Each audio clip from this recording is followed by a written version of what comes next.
Astrology में विश्वास रखते हैं तो मेरे इस वीडियो को ध्यान से देखें। ये वीडियो आपके लिए ही है। आज हम इस वीडियो में देखेंगे कि एस्ट्रोलॉजी किस तरीके से काम करती है, कैसे करोड़ों लोग एस्ट्रोलॉजी में विश्वास करते हैं और क्या उन्हें इस पे भरोसा करना चाहिए।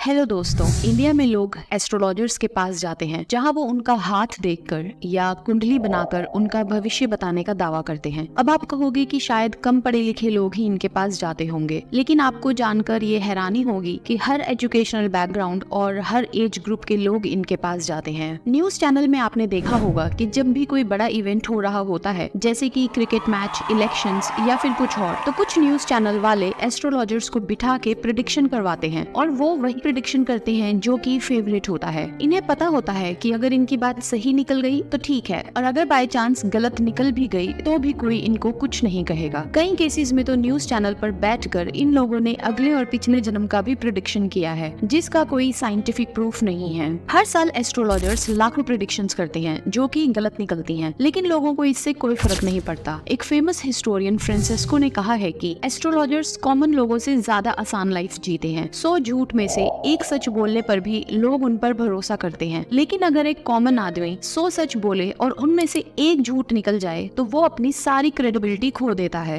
लेकिन ऐसा क्यों होता है? चलिए कुछ झूठे प्रेडिक्शंस के बारे में बात करते हैं। 2023 क्रिकेट वर्ल्ड कप में इंडिया फैन फेवरेट थी वर्ल्ड कप जीतने के लिए। इंडिया ने सारे मैचेस भी जीते थे। कई एस्ट्रोलॉजर्स ने ये प्रिडिक्ट किया था कि इंडिया वर्ल्ड कप जरूर जीतेगी, but India world cup finals में ऑस्ट्रेलिया से हार जाती है। कोविड-19 के बारे में भी फेमस एस्ट्रोलॉजर बेजान दारूवाला ने प्रिडिक्ट किया था कि 15 मई तक कोरोना बिल्कुल खत्म हो जाएगा या फिर काफी कम हो जाएगा, लेकिन हम सब जानते हैं कि ऐसा कुछ भी नहीं हुआ। कई और एस्ट्रोलॉजर्स ने ऐसी ही सिमिलर प्रेडिक्शंस की थी, लेकिन सब गलत साबित हुई। पूरी दुनिया की हिस्ट्री में कई ऐसे प्रेडिक्शंस हुए हैं जो कि गलत साबित हुए हैं। ईयर 1499 में जर्मन मैथमेटिशियन और एस्ट्रोलॉजर जोहानस स्टॉफलर ने ये प्रिडिक्ट किया था कि 20 फरवरी 1524 को एक बड़ी फ्लड की वजह से वर्ल्ड खत्म हो जाएगा, मगर ऐसा कुछ भी नहीं हुआ। एक क्रिश्चियन न्यूमरोलॉजिस्ट डेविड ने ये प्रिडिक्ट किया था कि 23 सितंबर 2017 को वर्ल्ड खत्म हो जाएगा, लेकिन ये भविष्यवाणी भी गलत साबित हुई। लेकिन ये काफी आश्चर्य की बात है कि कुछ लोग ये सब सुनते हैं और इन पर बिलीव भी करते हैं। साल 2009-2010 के आसपास आपने ये न्यूज तो सुनी ही होगी कि मायन कैलेंडर, जो कि 5125 साल का है, उसके हिसाब से पूरी दुनिया 21 दिसंबर 2012 को खत्म हो जाएगी। उसी दौरान 2012 मूवी भी आई जो कि वर्ल्ड एंडिंग पे ही बेस्ड थी, मगर मायन कैलेंडर से उसका कोई लेना देना नहीं था। काफी लोगों का मानना था कि दुनिया उस दिन एंड हो जाएगी। एक एजेंसी रियूटर्स ने ओपिनियन पोल भी करवाया जिसमें कि 16,000 लोगों ने भाग लिया और वो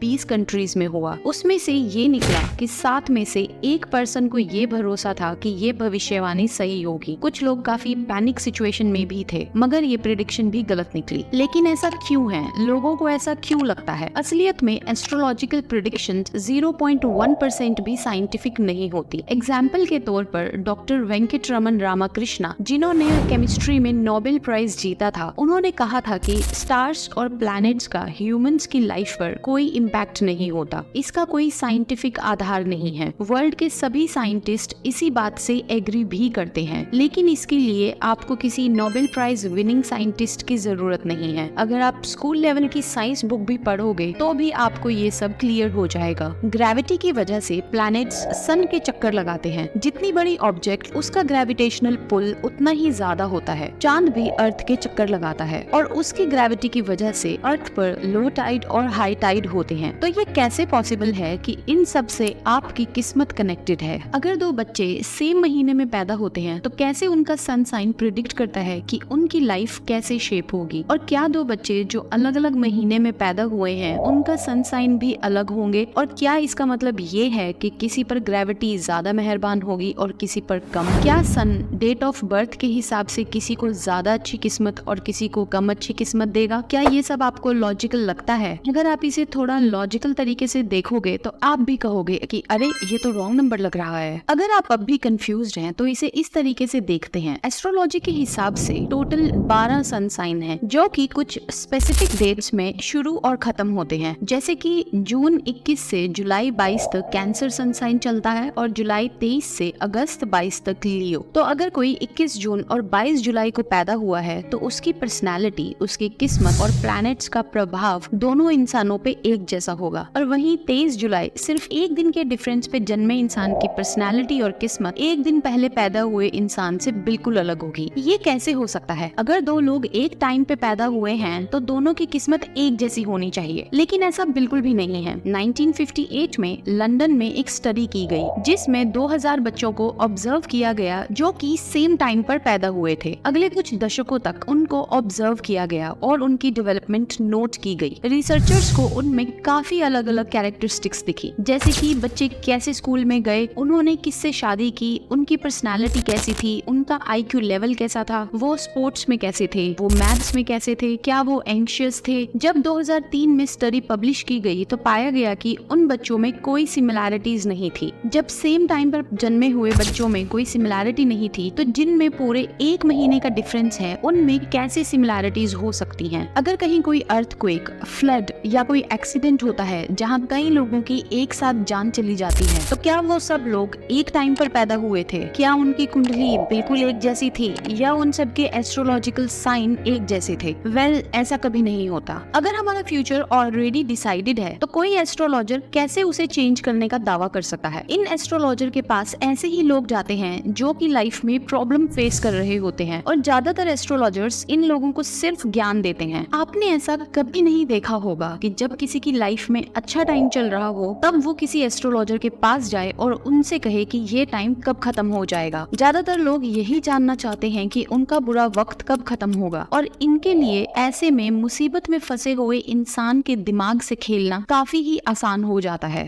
काफी लोग शादी करने से पहले अपनी कुंडलियां मिलवाते हैं और एस्ट्रोलॉजर एक शुभ टाइम और डेट बताता है। ये माना जाता है कि अगर ऐसा नहीं किया गया तो शादी में दिक्कत आने की पॉसिबिलिटीज होती हैं। तो क्या ऐसा है कि जो लोग इन्हें फॉलो करते हैं उनके कभी डाइवोर्स नहीं होते या सबकी शादी अच्छी चल रही होती है? और जिन कंट्रीज में इसे नहीं माना जाता, क्या वहाँ शादियाँ चलती ही नहीं है? और एक और बहुत चौंकाने वाली बात ये है कि अगर एस्ट्रोलॉजर्स इतनी सटीक इन्फॉर्मेशन दे सकते हैं तो वो खुद ही इसे अपने ऊपर इम्प्लीमेंट करके अमीर क्यों नहीं बन जाते? अगर कोई ये लॉजिक भी लगाए कि वो अपनी कुंडली खुद नहीं देख सकते तो किसी और को दिखा के भी वेल्दी बन जाएं, मगर रियल वर्ल्ड में ऐसा कुछ नहीं होता और ना ही कोई उनसे कभी ये क्वेश्चन करता है। इसके बजाय ज्यादातर लोगों ने यही देखा होगा कि एस्ट्रोलॉजर आपको ये कहेगा कि इतने पैसे दे दो और आपका काम हो जाएगा। अब मैंने इतने सारे पॉइंट्स आपको बताए और लोगों को ये पता भी होता है, लेकिन फिर भी क्यों करोड़ों लोग एस्ट्रोलॉजी में विश्वास करते हैं? क्यों? इसके पीछे कुछ कारण हो सकता है। पहला ये कि हमारा माइंड इस तरह से काम करता है कि हम खुद डिसीजन लेने से डरते हैं, लेकिन अगर कोई और हमें कुछ बताए तो हम उसकी बात पे भरोसा कर लेते हैं। हमारा फ्यूचर काफी अनसर्टेन है और इसी बात से हर ह्यूमन को डर लगता है। ह्यूमंस अपनी लाइफ में सर्टेनिटी चाहते हैं। कोई ये प्रिडिक्ट नहीं कर सकता कि फ्यूचर में क्या होगा, लेकिन अगर कोई आपको सर्टेनिटी से ये बताए कि ऐसा ही होगा तो लोग उसकी बात मान लेते हैं। लोगों को अपनी लाइफ अच्छी करनी होती है और जिसका सॉल्यूशन उन्हें एस्ट्रोलॉजी में ही दिखता है। अगर कोई एस्ट्रोलॉजर पॉजिटिव प्रेडिक्शन करता है तो लोग खुश हो जाते हैं, उन्हें सेंस ऑफ सिक्योरिटी फील होती है। और जब लोग ऑलरेडी एस्ट्रोलॉजी में भरोसा कर रहे होते हैं तो वो एस्ट्रोलॉजर को क्रॉस क्वेश्चन भी नहीं करते। जो भी एस्ट्रोलॉजर कहता है उसकी बात मान लेते हैं क्योंकि वो ऐसा करना चाहते हैं। लेकिन क्या हो कि अगर आप हेल्दी हो, चीजों को लॉजिकली सोचते हो, लेकिन फिर भी इन एस्ट्रोलॉजर्स के चक्कर में पड़ जाते हो? वेल, इसका कारण है कोल्ड रीडिंग। एस्ट्रोलॉजर कुछ ऐसा क्लेम करते हैं जैसे कि जब आप 30 साल के होंगे तो आपका भाग्य बदल जाएगा, लेकिन ये एक जर्नलाइज्ड स्टेटमेंट है। इसका कुछ भी मतलब हो सकता है, जैसे कि आपकी शादी हो सकती है, आपको जॉब मिल सकती है या फिर कुछ और। अब हर समय हमारी लाइफ में कुछ ना कुछ चलता ही रहता है, कभी कुछ अच्छा होता है तो कभी कुछ बुरा। लेकिन अगर कुछ अच्छा हुआ तो हम उसे उस एस्ट्रोलॉजर का बताया हुआ एक साइन मान लेते हैं। एस्ट्रोलॉजर आपको ये भी कह सकता है कि आपके बचपन में आपके साथ कुछ ऐसा हादसा हुआ था जिसने आपको काफी इम्पैक्ट किया था। अब ये कुछ भी हो सकता है और एक्चुअली में हर किसी के साथ कभी ना कभी कुछ ना कुछ हुआ ही होता है और हम डॉट्स अपने आप ही कनेक्ट करने लग जाते हैं। चलिए अब साइंटिफिक एक्सपेरिमेंट की भी बात कर लेते हैं जिसे बार्नम इफेक्ट कहते हैं। 1948 में एक साइकोलॉजिकल एक्सपेरिमेंट हुआ जो कि साइकोलॉजिस्ट बर्ट्रम आर फॉरर ने किया था। उन्होंने अपनी क्लास के 39 स्टूडेंट्स को एक टेस्ट दिया और कहा कि उस टेस्ट के आंसर के हिसाब से स्टूडेंट की पर्सनालिटी का स्केच स्केच बनेगा। जिन स्टूडेंट्स ने वो टेस्ट दिया उन्हें एक हफ्ते के बाद एक पेपर मिला जिस पे उनका नाम लिखा था और उस पेपर पे 13 क्वालिटीज मेंशन्ड थी जो कि उनमें हो सकती थी, जैसे कि आप काइंड हो,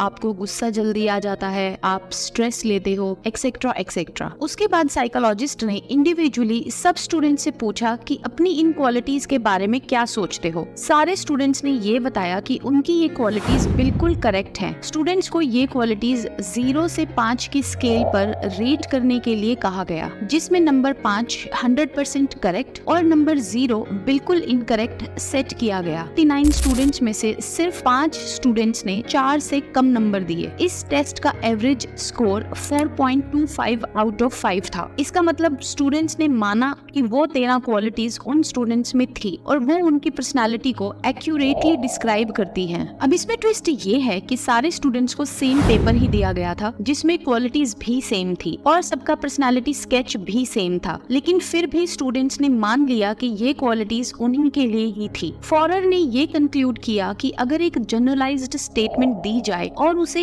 ऐसे बताया जाए कि ये उस स्पेसिफिक इंडिविजुअल के लिए ही है तो लोग उस पर भरोसा कर लेंगे। लेकिन ऐसा क्यों होता है? वो इसीलिए कि लोग अपने बारे में पॉजिटिव सुनना चाहते हैं या फिर कुछ ऐसा कि जिसे सुन के लगे कि वो अच्छे लोग हैं या फिर बहुत स्पेशल हैं। दूसरा ये है कि सबको लगता है कि वो अलग हैं। हर कोई अपने आप को यूनिक मानता है, लेकिन रियलिटी ये है कि हम उतने भी यूनिक नहीं हैं। अब ये मैं आपको क्यों बता रही हूँ। एक्चुअली एस्ट्रोलॉजर्स कुछ ऐसी ही बातें करते हैं कि आपको लगता है कि ये आपके लिए ही है, जैसे कि आपके अंदर काफी पोटेंशियल है लेकिन किसी रीजन की वजह से आप जो चाहते हो आप वो अचीव नहीं कर पा रहे हो, या फिर आप अपनी लाइफ में कुछ अलग करना चाहते हो मगर आप वो नहीं कर पाते हो। अगर कोई आपको टोकता है तो आपको अच्छा नहीं लगता है, वगैरह वगैरह। अगर देखा जाए तो हमारी लाइफ बोरिंग होती है। ज्यादातर लोग सोचे तो देखेंगे कि हम एक रूटीन फॉलो करते हैं, लेकिन हम ये एक्सेप्ट नहीं करना चाहते कि ऐसा है। इसीलिए हमें एस्ट्रोलॉजर्स की प्रेडिक्शन करेक्ट लगती है। कई बार तो आपने एस्ट्रोलॉजर्स को ये भी कहते हुए सुना होगा कि आप तो सबके लिए अच्छा करते हैं लेकिन आपके साथ हमेशा बुरा ही होता है। आप काफी काइंड हार्टेड इंसान हैं और हमेशा दूसरों की खुशी के लिए ही जीते हैं। आपके लिए दूसरों का प्यार और रिस्पेक्ट काफी जरूरी है, लेकिन इसकी वजह से कई बार लोग आपका फायदा भी उठा लेते हैं। अब ये सब सुनकर तो लोग एस्ट्रोलॉजर की बात पे भरोसा कर ही लेंगे।